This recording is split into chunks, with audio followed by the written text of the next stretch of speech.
This document has a working drop-down list. Click the arrow and a list of choices appears. Here's how.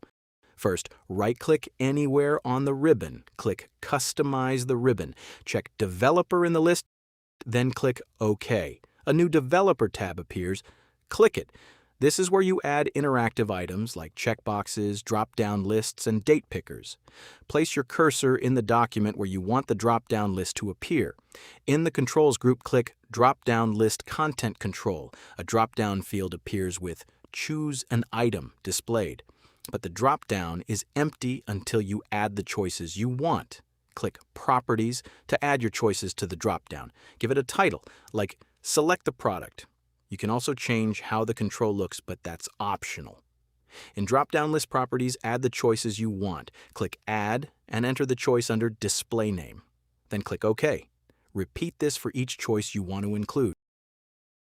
To remove an option, select it and click Remove. To change the order, select a value and click Move Up or Move Down. Then click OK to save the list.